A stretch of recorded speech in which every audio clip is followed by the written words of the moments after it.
प्यारे बच्चों, आप सभी का हमारे चैनल पे बहुत बहुत स्वागत है। जितने विद्यार्थी क्लास 10th में हैं बाबू और 2026 बोर्ड परीक्षा में 27 फरवरी को गणित का पेपर देने वाले हैं, उनके लिए मेरे प्यारे बच्चों गणित का एक वायरल पेपर लेकर के हाजिर हो चुका हूं। बिल्कुल ये 100% वायरल पेपर है।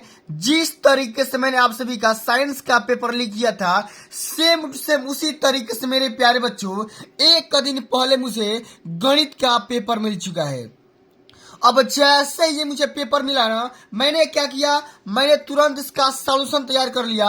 और मेरे प्यारे बच्चों, पेपर से पहले अगर आप इस पूरे वायरल पेपर का सॉल्यूशन तैयार कर लेते हैं तो गणित वाले पेपर में आप सभी का 70 में 68 नंबर बिल्कुल पक्का हो जाएगा, क्योंकि पूरा पेपर यहीं से फंसने वाला है, इससे बाहर कहीं नहीं जाएगा। और ये पूरा पेपर हर जगह वायरल हो चुका है। अब की बार टाइम मिल चुका है, बाजी पलट दो मेरे प्यारे बच्चों। और मेरे प्यारे साथियों, बोर्ड परीक्षा में बोर्ड टॉपर की तरह गणित की कॉपी लिखना 95% लाने की पूरी गारंटी हमारे चैनल की तरफ से आपको दी जाती है। तो बिल्कुल इसी प्रकार का पेपर दिया जाएगा। अब जैसे ये पेपर मिलेगा तो जोश में होश नहीं खोना है। यहाँ पर एकदम अच्छे से अपना रोल नंबर और यहाँ पर नाम एकदम खूब बढ़िया तरीके से लिख देना होगा। पेपर का आप यहाँ पे कोड देख सकते हैं, जो कि हर जगह वायरल हो चुका है। हर जिले में इसी कोड का पेपर छप करके आने वाला है। 822 बीवी कोड करके दिया गया है। 70 नंबर के पूरा पेपर रहेगा और समय रहेंगे 3 घंटे 15 मिनट। अब मेरे प्यारे बच्चों, यहाँ पर कुछ नोट और निर्देश दिया गया है। एकदम आराम आराम से सारे नोट को और सारे निर्देश को पढ़ना है और तभी जाकर के पूरा पेपर को सॉल्व करना है। मैं यहाँ पे आपका समय बिल्कुल भी वेस्ट नहीं करूंगा, सीधे मुद्दे की बात करूंगा, क्योंकि समय बहुत ही सेंसिटिव चल रहा है। और सबसे पहले बात करेंगे खंड अ, जिसमें 20 नंबर के 20 बहुविकल्प यहाँ से पूछे जाएंगे। और पहला क्वेश्चन क्या पूछा गया, बहुत ही सिंपल क्वेश्चन पूछा गया है कि एक परिमेय संख्या और एक अपरिमेय संख्या का योगफल कितना होता है। मेरे प्यारे बच्चों, क्या परिमेय संख्या होता है, प्राकृतिक संख्या, पूर्ण संख्या या अपरिमेय संख्या होता है। मेरे प्यारे बच्चों, तो कोई भी परिमेय संख्या मान के चलो 2 ले लो। अब 2 में अगर कोई भी एक अपरिमेय संख्या जोड़ दोगे, इस दोनों का जो योगफल प्राप्त होगा वो कैसा होगा साथियों, वो हमेशा हमेशा के लिए एक अपरिमेय संख्या ही मिलेगा। तो डी वाला ऑप्शन एकदम राइट आंसर हो जाएगा मेरे प्यारे बच्चों। अब इसी तरीके से बात कर लेते हैं। अगला हमारा क्वेश्चन क्या पूछा गया है कि संख्या 156 का अभाज्य गुणनखंडन क्या होगा। मेरे प्यारे बच्चों, आइए समझते हैं किस तरीके से आप इसका अभाज्य गुणनखंड निकाल सकते हैं। आराम से समझिएगा और इसी तरीके से बोर्ड एग्जाम के पेपर में करना होगा, तभी जाकर के पूरे मार्क्स मिलेंगे और सही दिशा पता होना चाहिए। सबसे पहले क्या करेंगे, 2 से कटाएंगे, तो 2 से कटाओगे 2 7 14, 2 8 16। फिर यहाँ पे 2 से कटा दोगे तो कितना बार कट जाएगा, 39 बार कट जाएगा। फिर यहाँ पे 3 से कटा दोगे तो कितना बार कट जाएगा, 13 बार कट जाएगा। अब मेरे प्यारे बच्चों, करना यह है कि 156 बराबर क्या कर सकते हो, 2 गुणे 3 गुणे ये 13 हो जाएगा। अब देखो, ये तो ऑप्शन में दिया ही नहीं है, थोड़ा सा क्वेश्चन घुमा रहा है, कोई बात नहीं। तो अब 2 का पावर 2 बार यहाँ पे लिखा गया तो लिख दो और यहाँ पे 3 गुणे 13 लिख दो। अब ऑप्शन को मैच कराओ। अब देख रहे हो ना, यहाँ पे दूसरा वाला ऑप्शन यहाँ पे आंसर दिया गया है। एकदम आराम से सारे क्वेश्चन को सॉल्व करेंगे। सॉल्यूशन के लिए कहीं भी भटकने की आवश्यकता नहीं है मेरे प्यारे बच्चों।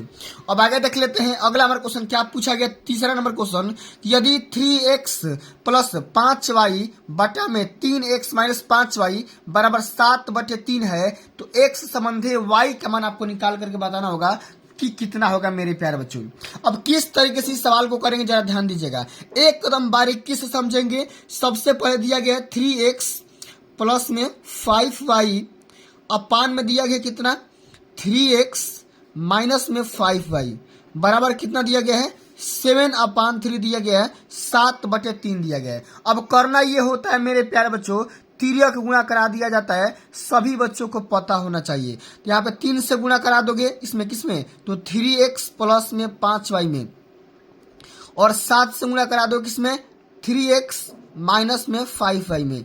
इस तरीके से अब करना ये है मेरे प्यारे साथियों। अब 3 से गुणा कराओ, कितना हो जाएगा, ये हो जाएगा 9x, ये हो जाएगा 3 5 15y। इतना तो आ रहा है ना, कोई दिक्कत है, कोई दिक्कत नहीं होना चाहिए। अब देखो यहाँ पे हो जाएगा 17 के 21x, ये हो जाएगा माइनस में 35y। अब करना ये है, समझिएगा एकदम ध्यान से समझिएगा, आपको इधर लेकर के आओ तो 9x में से 21x घटा दोगे। अब देखो -35 y यहाँ पे दिया गया है। अब ये इधर आएगा तो कितना हो जाएगा, माइनस में 15y हो जाएगा। एकदम ध्यान से समझिएगा, पूरा पेपर समझिएगा। अब देखो 9 में से 21 जाएगा तो नहीं जाएगा, कितना हो जाएगा साथियों, ये हो जाएगा 12। माइनस में कितना आ जाएगा 12, यहाँ पे कितना आ जाएगा 12, यहाँ पे x आ जाएगा, ठीक ना, कितना आ जाएगा, ठीक ना। उसके बाद यहाँ पे क्या आ जाएगा समझिएगा, ये हो जाएगा आपका 50y, माइनस में होगा। आपको करना यह है कि x बटे y का मान निकालना है, तो माइनस माइनस कैंसिल आउट हो जाएगा और x बटे में y अगर कर दोगे तो ये हो जाएगा 50 बटे में 12। अब कटा दो, कितना आ जाएगा 25/6। आपको अनुपात निकालना था तो x संबंधे y बराबर कर सकते हो 25 संबंधे 6। अब देखो 25 संबंधे 6 किस वाले ऑप्शन में दिया गया है, तो आप यहाँ देख सकते हैं पहला ही ऑप्शन में दिया गया है। तो एकदम आराम से सारे क्वेश्चन पेपर का सॉल्यूशन समझेंगे, ठीक ना, बारीकी से समझेंगे, कहीं से कोई दिक्कत नहीं होगा मेरे प्यारे बच्चों। और एकदम यही पेपर छप कर के आने वाला है। अगला हमारा क्वेश्चन क्या पूछा गया है कि समीकरण का विविध कर क्या होगा, आपको बताना होगा। 3x² माइनस 2x प्लस 1/3 दिया गया है, बराबर 0 दिया गया है। इसमें d का मान निकालना होगा। सबसे पहले यहाँ पे इक्वेशन लिख लेते हैं, 3x² माइनस 2x प्लस में 1/3 बराबर 0 दिया गया है। अब करना ये है मेरे प्यारे साथियों, सबसे पहले बात करेंगे यहाँ पर a बराबर कितना हो जाएगा, a बराबर कितना हो जाएगा, ठीक है, a बराबर 3 हो जाएगा। b बराबर क्या हो जाएगा, -2 हो जाएगा। c बराबर क्या हो जाएगा, 1/3 हो जाएगा। अब आप ही बताओ विविध कर बराबर क्या होता है, विविध कर का सूत्र क्या होता है, d बराबर क्या होता है, b² minus 4 into a into C होता है, इतना होता है ना। अब देखो b² माने कि आप देखो -2 का होल स्क्वायर कर दो, b का मान कितना है -2 है। अब देखो माइनस है तो माइनस, 4 है तो 4, a का मान है 3 और यहाँ पे c का मान कितना है 1/3 है, तो 3 से 3 कैंसिल आउट हो जाएगा। अब ये कितना हो जाएगा 2 दूनी का 4 और यहाँ पे माइनस से माइनस कैंसिल आउट हो जाएगा और यहाँ पे माइनस बच गया 4। तो 4 में 4 घटा दो कितना आ जाएगा 0 आ जाएगा।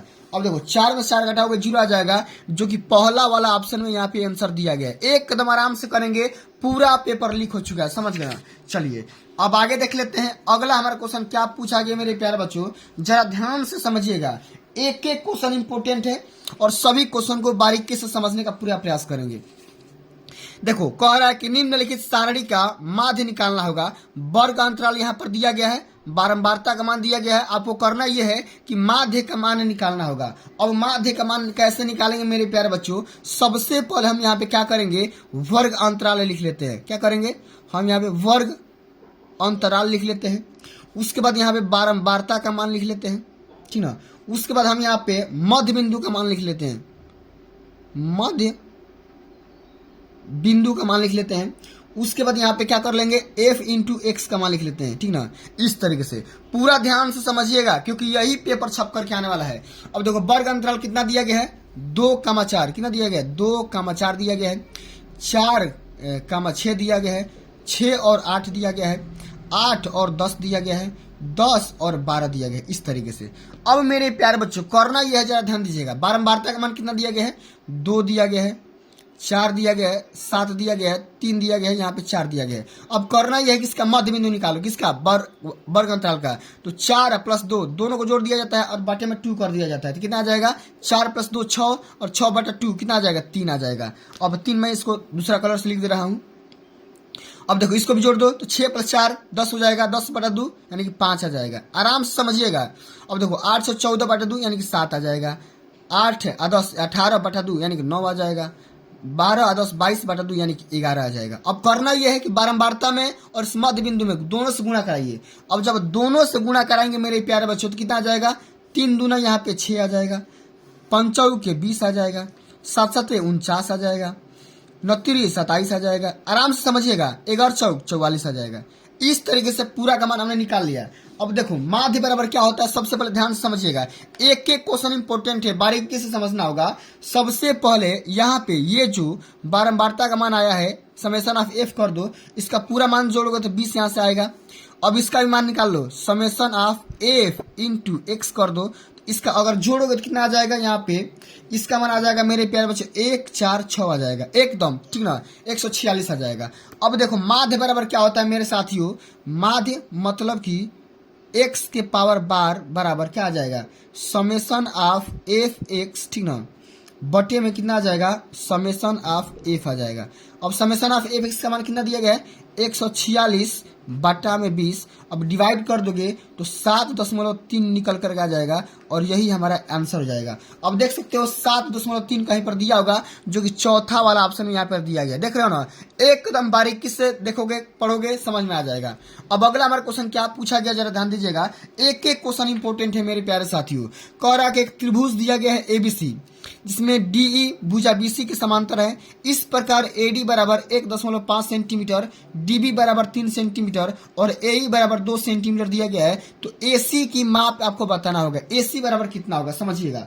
सबसे पहले एक एक क्वेश्चन समझिएगा, अगर आप क्वेश्चन नहीं समझोगे तो नहीं आ पाएगा आंसर इसका। देखो सबसे पहले यहाँ पे क्वेश्चन बनाओ, यहाँ पे मान के चलो यहाँ पे कोई एक त्रिभुज है जिसका मान है ए, फिर यहाँ पे बी, फिर यहाँ पे सी बना दोगे।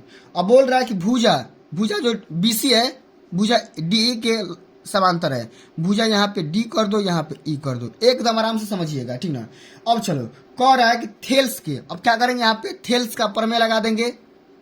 क्या करेंगे, थेल्स प्रमेय से। अब जब थेल्स का प्रमेय लगाओगे मेरे प्यारे बच्चों, तो थेल्स का प्रमेय क्या होता है, एडी अब बाटा में डीबी, क्या होता है, एडी बाटा में डीबी बराबर क्या हो जाएगा, एई बटा में ईसी हो जाएगा। क्या हो जाएगा, ईसी हो जाएगा, एकदम आराम से। अब जिसका जिसका मान दिया है उसका यहाँ पे मान रख लीजिए, ठीक ना, सिंपली आप यहाँ पे रखिए। अब देखो एडी का मान दिया है कितना, 1.5 दिया गया है, ठीक ना। आपको करना ये है मेरे प्यारे बच्चों, समझिएगा। अब देखो डीबी का मान कहीं दिया है, डीबी का मान यहाँ पे देखो 3 दिया है, तो 3 रख दो। अब मेरे प्यारे साथी समझिए, एई का मान कहीं दिया है, एई का मान दिया है 2। अब ईसी का मान आपसे पूछ रहा है, तो ईसी का मान यहाँ पे सबसे पहले निकालिए, ठीक ना। अब इसी का मान सबसे पहले निकालने के लिए क्या कर देंगे, इसी बराबर यहाँ पे ये हो जाएगा 3 गुणे 2 बटा में 1.5। अब ये 2 से गुणा हो जाएगा तो भाग हो जाएगा, तो इसी बराबर कितना हो जाएगा, ये 2 से कटा दो तो 2 दूनी के 4 आ जाएगा, 4 सेंटीमीटर।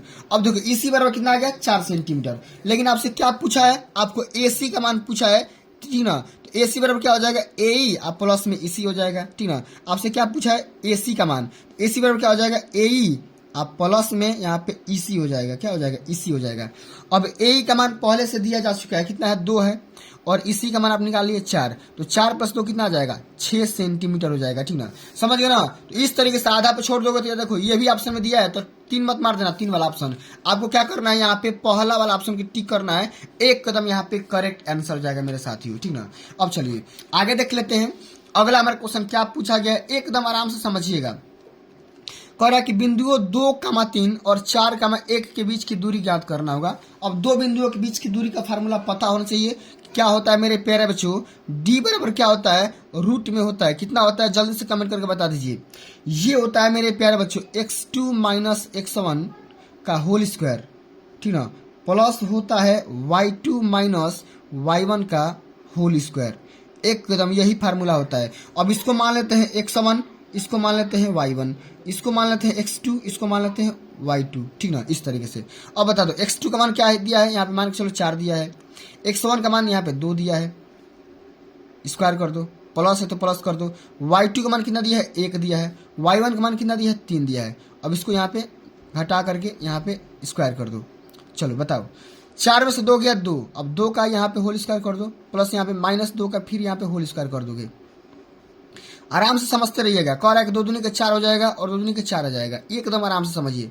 अब 4 + 4 कितना आ जाएगा, यहाँ पे 8 हो जाएगा, और जब 8 का जब रूट निकालोगे तो कितना आ जाएगा, 2√2 हो जाएगा, जो कि आप यहाँ पे देख सकते हैं, जो कि दूसरा वाला ऑप्शन में दिया गया है। एकदम आराम से करेंगे, पूरा मार्क्स मिलेगा, कहीं भी सॉल्यूशन के लिए भटकने की आवश्यकता नहीं है मेरे प्यारे साथियों। चलिए अब आगे देख लेते हैं, अगला हमारा क्वेश्चन क्या पूछा गया है कि यदि द्विघात समीकरण 3x² - 12x प्लस में m बराबर 0 के मूल बराबर है, तो m का मान कितना होगा मेरे प्यारे बच्चों, ये आपको बताना होगा। समझिएगा, एकदम आराम से समझिएगा, सारा क्वेश्चन बताऊंगा, परेशान होने की कोई बात नहीं है। सबसे पहले देखो हमारा समीकरण क्या दिया गया है, दे रखा है 3x² माइनस में 12x प्लस में m बराबर 0 दिया गया। कह रहा है कि मूल बराबर है, जब मूल बराबर होगा मेरे प्यारे बच्चों समझिएगा, ठीक ना। यहाँ पे देखो a बराबर क्या हो जाएगा, 3 हो जाएगा, b बराबर कितना हो जाएगा, -12 हो जाएगा, सी बराबर यानी कि एम हो जाएगा। अब देखो मूल बराबर होने की दशा में यहाँ पे लिख देंगे मूल बराबर होने पर, मूल बराबर होने पर। अब मूल बराबर होने की क्या कंडीशन है मेरे प्यारे बच्चों? मूल बराबर होने की कंडीशन ये है कि बी स्क्वायर माइनस 4ac बराबर 0 हो जाता है। जो विविधकर का मान होता है वो 0 हो जाता है, समझ गए ना। अब यहाँ से देखो, अब यहाँ से b का पहले मान निकालो, b का मान निकालिए तो b का मान यहाँ पे -12 है तो -12 का होल स्क्वायर कर दो। -4 इंटू ए का मान यहाँ पे 3 दिया गया है और सी का मान यहाँ पे m दिया गया है बराबर 0 कर दो। अब -12 का होल स्क्वायर क्या हो जाएगा? यहाँ पे 144 हो जाएगा। अब इसको उधर फेंक दो तो कितना आ जाएगा? 12m हो जाएगा। अब यहाँ से 12 से 12 में कैंसिल आउट हो जाएगा तो m का मान कितना आ जाएगा? 12 आ जाएगा। m का मान कितना आ जाएगा? 12 आ जाएगा, जो कि तीसरा वाला ऑप्शन में यहाँ पे देख सकते हैं दिया गया है। एकदम आराम से पूरा पेपर का सॉल्यूशन देखते रहिए मेरे प्यारे बच्चों, यही पेपर में छप करके आने वाला है। सॉल्यूशन के लिए कहीं भी मत भटकना मेरे साथियों, समझ गए। चलिए 15 और यहाँ पे 25 का HCF यहाँ पे 5 दिया गया है तो इसका LCM निकालना होगा, समझिएगा। अब ये तो कर सकते हैं ना, कोई दिक्कत नहीं है। आप लोग जानते होंगे कि पहली संख्या गुणे दूसरी संख्या बराबर क्या होता है? HCF इंटू क्या होता है? LCM होता है मेरे साथियों। अब देखो पहली संख्या दिया गया है कितना? 15, दूसरी संख्या दिया गया है 25, HCF का मान दिया गया है 5, LCM का मान आपसे पूछ रहा है। 5 से काटा दो 5 बार में, और 15 25 कितना हो जाएगा? 75। 15 25 कितना हो जाएगा? 75। और यही क्या होगा? एलसीएम का मान निकल करके आ जाएगा। एकदम आराम से कर सकते हैं, देख रहे हो ना, पूरा बढ़िया से बेसिक तरीका से कर सकते हैं, कहीं से कोई दिक्कत नहीं होगा। अब चलिए अगला हमारा क्वेश्चन क्या पूछा गया बच्चा कि एक एपी दिया गया है, ठीक ना, अर्थमेटिक प्रोग्रेशन दिया गया है। इसमें 3, -1, -1, -3 की सर्वांतर यहाँ पे निकालना होगा, ठीक ना। अब सर्वांतर बराबर क्या होता है मेरे साथियों, समझिएगा। सर्वांतर बराबर होता ये है सार्व अंतर। सर्वांतर मतलब कि डी बराबर क्या होता है मेरे प्यारे बच्चों? अगला पद यानी कि A2 में से A1 घटा दो, ठीक ना, या A3 में से A2 घटा दो, आपका निकल जाएगा। A2 का मान कितना दिया गया है? 1 दिया गया है। ये आपका हो जाएगा A1, ये आपका हो जाएगा A2, ये आपका हो जाएगा A3। इस तरीके से बढ़ता जाता है। तो 1 में से 3 घटा दो, 1 में से यहाँ पे अगर तुम 3 घटा दोगे तो कितना आ जाएगा? -2। और -2 जो कि पहला वाला ही ऑप्शन में दिया गया है, एकदम आराम से कर सकते हैं, समझ गए ना। चलिए आगे देख लेते हैं। यहाँ पे देखो थोड़ा सा क्वेश्चन घुमाया है, ठीक ना। इस सारणी का क्या करना है? माध्यक वर्ग निकालना होगा। क्या करना होगा? माध्यक वर्ग निकालना होगा। आराम से समझिएगा किस तरीके से सॉल्व करेंगे, जरा ध्यान दीजिएगा। ये क्वेश्चन थोड़ा सा घुमाया है, परेशान मत होना, 1 मिनट के अंदर सॉल्व हो जाएगा, समझिएगा। सबसे पहले समझिए, हम माध्यक वर्ग निकालने के लिए सबसे पहले क्या करेंगे? संचयी बारंबारता ज्ञात करेंगे। इसका क्या करेंगे? संचयी बारंबारता ज्ञात करेंगे, समझिएगा। अब संचयी बारंबारता कैसे निकालते हैं सभी बच्चों को पता होना चाहिए। यहाँ पर हम क्या कर देंगे? वर्ग अंतराल निकालेंगे। क्या करेंगे? सबसे पहले हमें वर्ग अंतराल जो दिया गया वो लिख लेंगे। बारंबारता के यहाँ पे मान दिया गया है, ठीक है। यहाँ पर संचयी बारंबारता यानी कि CF का मान निकाल लेंगे। संचयी बारंबारता ये होता है संचयी बारंबारता, समझ गए। अब साथियों यहाँ पे देखो वर्ग अंतराल कितना दिया गया है? 0,5, ठीक ना। 5 से लेकर के 10, 10 से लेकर के 15, 15 से लेकर के 20, 20 से लेकर के 25। ये आपका इस तरीके से वर्ग अंतराल दिया गया है। बारंबारता का मान कितना दिया गया है? तो 2 दिया गया है, फिर यहाँ पे 7 दिया गया है, 3 दिया गया है, 10 दिया गया है और यहाँ पे 4 दिया गया है। एकदम आराम से समझ लीजिएगा। सबसे पहले जो क्वेश्चन लिखा गया ना, मैंने पहले क्वेश्चन को ही लिखा है। अब देखो संचयी बारंबारता पहले कैसे निकालता है, समझिएगा। पहले 2 लिखा गया है ना, तो 2 पहले यहाँ पे लिख दीजिए। अब 2 लिखने के बाद अब 2 में क्या करेंगे? इससे 7 को जोड़ देंगे। 2 में 7 जोड़ोगे तो यहाँ पे 9 आ जाएगा। अब 9 आ गया ना, तो 9 में 3 जोड़ देंगे तो यहाँ पे 12 आ जाएगा। 12 आ गया ना, तो 12 में क्या करेंगे? फिर यहाँ पे 10 जोड़ देंगे तो यहाँ पे 22 आ जाएगा। और 22 में क्या करेंगे? 4 जोड़ देंगे तो यहाँ पे 26 आ जाएगा। एकदम आराम से समझिएगा पूरा बढ़िया से। अब समझो बात यहाँ पे ये हुआ कि कुल n बराबर बात करेंगे। कुल n का मान यहाँ पे यही होता है, ये जो होता है वो n का मान होता है। चाहे इसको भी जोड़ोगे ना तो इतना ही आएगा, 26 ही आएगा, समझ गए। तो n का मान कितना आ गया? यहाँ पे 26 आ गया।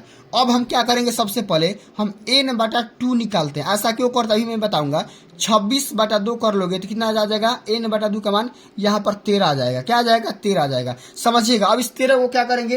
अब देखेंगे कि हम संचयी बारंबारता सारणी में 13 से ठीक बड़ी संख्या, ठीक ना, सबसे बड़ी संख्या क्या आ जाएगी? ठीक 13 से बड़ी। तो ठीक 13 से बड़ी संख्या हम देख रहे हैं कि 22 आ रहा है। क्या आ रहा है? 22 आ रहा है। ये वाला समूह आ रहा है जिसमें यहाँ पे बारंबारता का मान, संचयी बारंबारता का मान इसमें 22 आ रहा है, ठीक ना। तो संगत जो वर्ग होगा, अंतराल होगा, वो क्या आ जाएगा?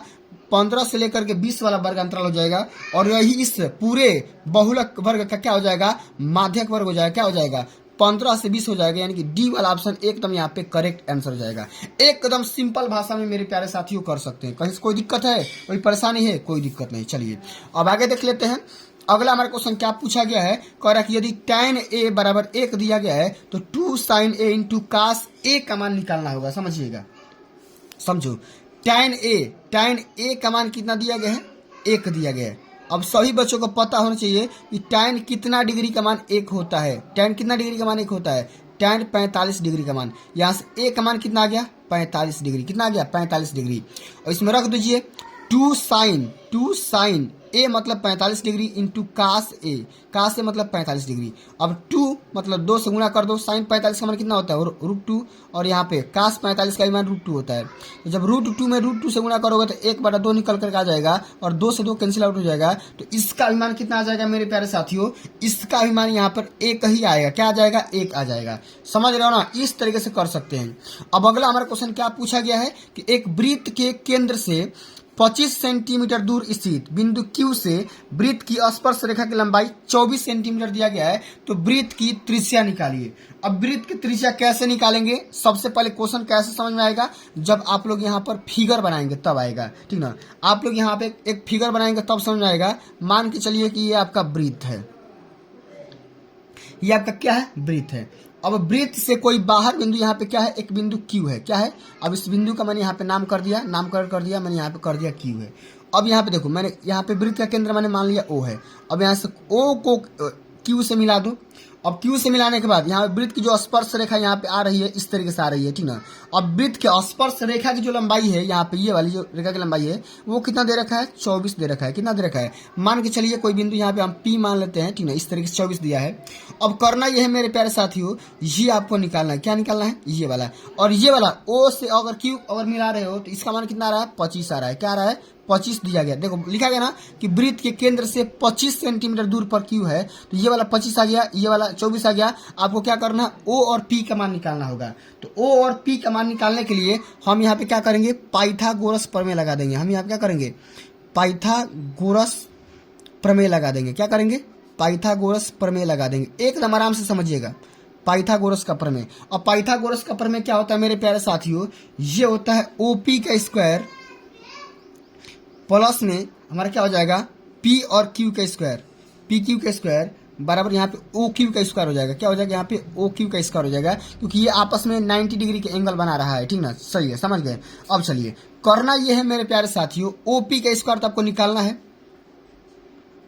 PQ दिया है 24, 24 का स्क्वायर कर दो। OQ कितना दिया है, 25 का स्क्वायर कर दो। एकदम आराम से समझिएगा, पूरा पेपर समझ में आएगा।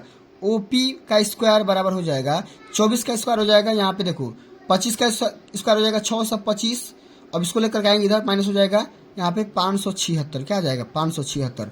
अब OP का स्क्वायर अगर कर दोगे तो यहाँ पे घट कर कितना आ जाएगा, यहाँ पे 49 आ जाएगा। कितना आ जाएगा, 49। अब OP बराबर निकाल लोगे तो दोनों पक्ष का रूट हो जाएगा, जो कि यहाँ पे 7 सेंटीमीटर हो जाएगा। क्या आ जाएगा, यहाँ पे ये वाला मान 7 आ जाएगा। अब 7 ऑप्शन में देखो दिया है ना, ऑप्शन नंबर पहला ही दिया गया है।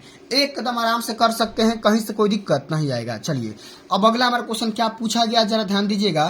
कह रहा है कि एक मीनार की ऊंचाई 20 मीटर दिया गया है, तो जमीन पर बनने वाली इसकी छाया की लंबाई 20√3 है, तो उन्नयन कोण का मान निकालिए। अब ये वाला क्वेश्चन किस तरीके से करेंगे, जरा ध्यान दीजिएगा। सबसे पहले क्वेश्चन समझना बहुत ही जरूरी हो जाता है। अब जिस बच्चे का क्वेश्चन समझ में आ जाएगा, एकदम पेपर में धुआं धुआं कर देगा। देखो बोला गया ना, मीनार की ऊंचाई दिया गया कितना, 20 मीटर, तो ऊंचाई ये वाला होता है इस तरीके से।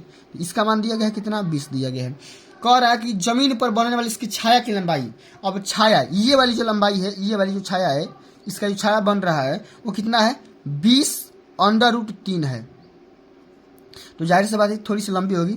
इसको हम क्या करते हैं, मिला लेते हैं और यहाँ पे एक त्रिभुज बना लेते हैं। इस प्रकार से एक कोई भी एक त्रिभुज बना लेते हैं। अब त्रिभुज बनाने के बाद अब समझिएगा मैं क्या बताने जा रहा हूँ, आराम से समझिएगा। देखिए अब देखो यहाँ पे H का मान कितना दिया है, 20 दिया है, 20 मीटर, ठीक ना। H का मान दिया है यहाँ पे 20 मीटर, और मान के चलिए छाया की लंबाई मान के चलिए 20√3 दिया है, ठीक ना। कितना दिया है, इतना दिया है। अब समझिएगा हम क्या करेंगे यहाँ पे tan थीटा लगा लेंगे। क्या करेंगे? tan theta. अब tan थीटा बराबर क्या होता है? थीटा बराबर क्या होता है? लंब बटा में आधार होता है। क्या होता है? लंब बटा में आधार हो जाता है, यानी कि 20 बटा में 20 √3 हो जाएगा। अब 20 से 20 कैंसिल आउट हो जाएगा, तो tan थीटा का मान कितना आ जाएगा? tan थीटा का मान आ जाएगा 1 बटा में √3। अब tan कितने डिग्री का मान 1 बटा √3 होता है मेरे प्यारे बच्चों? बता दो। tan कितने डिग्री का मान होता है? tan 30 डिग्री का मान होता है। तो थीटा का मान कितना आ जाएगा? 30 डिग्री निकल करके आ जाएगा, जो कि पहला वाला ऑप्शन में दिया गया है। एकदम आराम से कर सकते हैं, कहीं से कोई दिक्कत नहीं आएगा साथियों, समझ गए।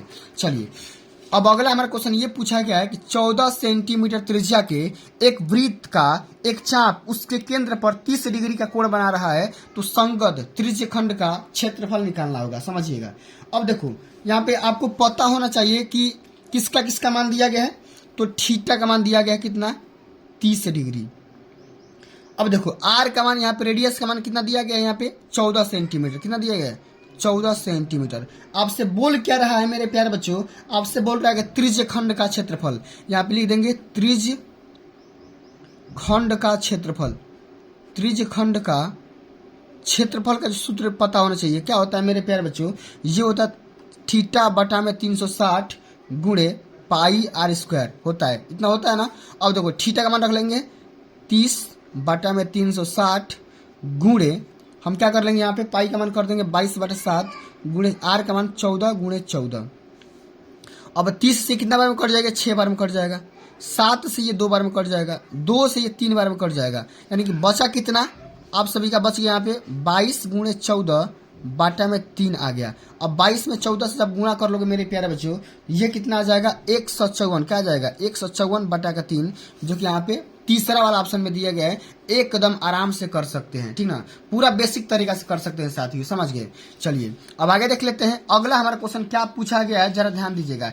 एकदम एक एक क्वेश्चन इंपॉर्टेंट है। कह रहा है कि जोकर टोपी का आकार किस प्रकार का होता है? बेलनाकार, शंक्वाकार, त्रिभुजाकार या आयताकार? तो देखो, जोकर का टोपी किस प्रकार का होता है? मैं यहाँ पे टोपी बना रहा हूं, इस प्रकार का होता है ना, एकदम इसी प्रकार का होता है। आप भी बर्थडे पार्टी में पहनते होंगे। तो ये किस प्रकार का हो जाएगा साथियों? ये आपका हो जाएगा शंकु आकार। क्या हो जाएगा? एकदम शंकु के आकार की ये बन रहा है, ठीक ना। तो क्या हो जाएगा? दूसरा वाला ऑप्शन एकदम यहाँ पे राइट आंसर हो जाएगा। अब इसी तरीके से मेरे प्यारे साथियों समझिएगा, एकदम आराम से समझिएगा। कह रहा है कि कल्पित माध्य विधि और पग विचलन विधि सरलीकृत रूप है। किसका है मेरे प्यारे साथियों? ये किसका रूप है? ये साथियों अप्रत्यक्ष विधि का, यानी कि पहला वाला ऑप्शन इसमें करेक्ट आंसर हो जाएगा। एकदम ये तो क्वेश्चन आराम से बता सकती हूँ। अब अगला हमारा क्वेश्चन ये पूछा गया है कि कुछ प्रेक्षणों का माध्य यहाँ पे दिया गया 15, माध्य का मान दिया गया 24, तो बहुलक का मान बताना होगा। समझिएगा, देखो प्रेक्षण में माध्य का मान कितना दिया गया है? माध्य का मान दिया गया है 15, माध्यिका का मान कितना दिया गया है? समझिएगा, माध्यिका का मान कितना दिया गया है मेरे प्यारे बच्चों? 24 दिया गया है। तो आपको क्या करना है? बहुलक का मान निकालना होगा। क्या करना होगा? बहुलक। अब बहुलक का फार्मूला होता है, बहुलक का फार्मूला मैं यहाँ पे लिख दे रहा हूँ, हमेशा के लिए याद रखना। बहुलक, बहुलक बराबर क्या होता है मेरे प्यारे बच्चों? 3 गुणे माध्यिका। क्या होता है? 3 गुणे माध्यिका माइनस 2 गुणे माध्य होता है। अब इस फार्मूला को कैसे याद कर पाओगे? समझिएगा, ये वाला फार्मूला बहुत इंपॉर्टेंट है, कई बार पेपर में आ चुका है, बड़े बड़े पेपर में आता है। अब माध्यिका बड़ी है ना, तो बड़ी से गुणा करोगे, माध्यिका छोटे है तो छोटा से गुणा करके घटा दोगे। ये इसका फार्मूला एकदम बढ़िया से याद कर लेना, ठीक ना। चलिए, अब देखो माध्यिका का मान रख दो यहाँ पे 3 गुणे माध्यिका का मान कितना दिया है? यहाँ पे 24 दिया है, माइनस 2 गुणे माध्यिका मान कितना दिया है? 15 दिया है। इस प्रकार घटा लो, 24 दिया 72, 15 दूना 30। अब 72 में से 3 घटा दोगे तो 42 आ जाएगा। कितना आ जाएगा? 42 आ जाएगा, जो कि देख रहे हो कितना दिया गया, चौथा वाला ऑप्शन में दिया गया है। एकदम आराम से कर सकते हैं, ठीक ना।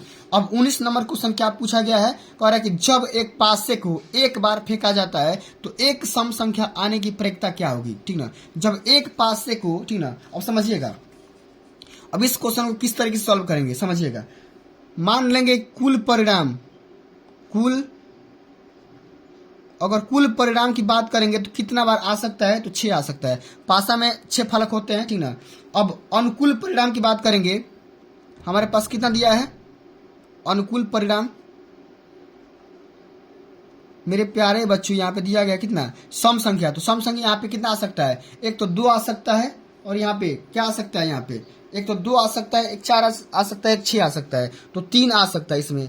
आपको करना क्या है, पीई का मान निकालना है, प्रायिकता निकालना है, ठीक ना। तो क्या हो जाएगा, ये हो जाएगा अनुकूल परिणाम बटा में कुल परिणाम हो जाएगा, यानी कि 3/6 आ जाएगा, यानी कि 1 बटे यहाँ से 2 निकल करके आ जाएगा, जो कि दूसरा वाला ऑप्शन में दिया गया है। समझ गए ना। चलिए अब आगे देख लेते हैं। अगला हमारा क्वेश्चन क्या पूछा गया है, कह रहा है कि अच्छी प्रकार से फेंटे हुए ताश के 52 पत्तों में से एक पत्ते को यादृच्छिक निकालने पर पत्ते की रानी होने की प्रायिकता क्या होगी मेरे प्यारे बच्चों, समझिएगा।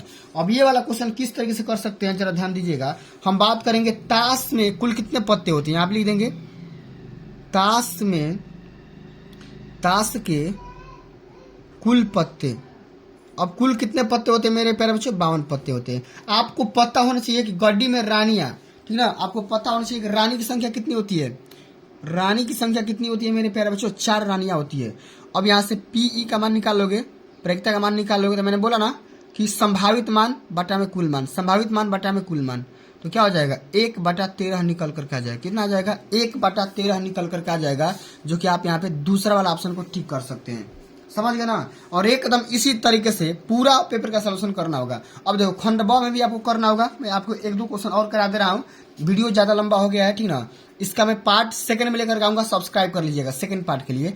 एक मैं क्वेश्चन यहाँ पे बता दे रहा हूँ, आप यहाँ पे आराम से कर सकते हैं, ठीक ना। चलिए पहला वाला क्वेश्चन क्या दिया गया है जरा ध्यान दीजिएगा। कह रहा है ना कि एक लंबवृत्तीय शंकु की ऊंचाई तथा आधार का व्यास 48 सेंटीमीटर और 28 सेंटीमीटर दिया गया है, तो शंकु का आयतन किस तरीके से निकालेंगे समझिएगा। यहाँ पे देखो एच का मान दिया गया है कितना, हाइट का मान दिया गया है 48 सेंटीमीटर, व्यास का मान माने डी का मान दिया गया है कितना 28 सेंटीमीटर। सबसे पहले तो भैया इसका रेडियस का मान निकाल लो, कितना आ जाएगा 28/2, d/2 आ जाता है ना, तो कितना आ जाएगा 14 सेंटीमीटर निकल करके आ जाएगा। अब हम यहाँ निकाल लेंगे शंकु का आयतन, क्या लिख देंगे यहाँ पे, शंकु का आयतन। शंकु का आयतन कैसे निकालेंगे मेरे प्यारे बच्चों, क्या होता है फार्मूला, v बराबर 1/3 पाई r²h होता है।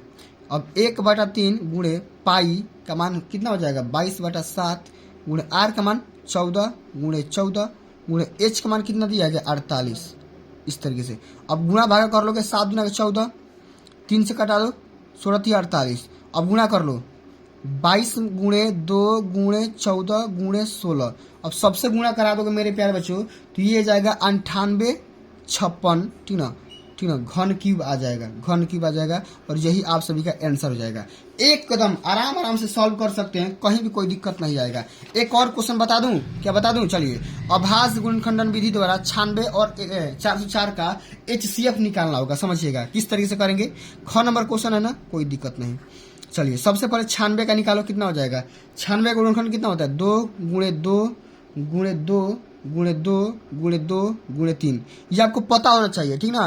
2 दूनी के 4 दूना 8 दूना 16 दूना 48, कितना हो जाएगा भाई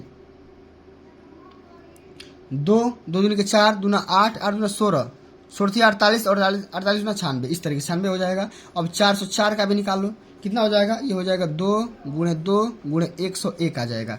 अब बोला है ना HCF निकालने के लिए, तो जो दोनों में कॉमन दिख रहा है सबसे पहले उसी को लेते हैं। तो 2 बार आया है, तो 2 गुणे 2 कर दोगे तो यहाँ 4 आ जाएगा, ये आपका क्या हो जाएगा HCF हो जाएगा।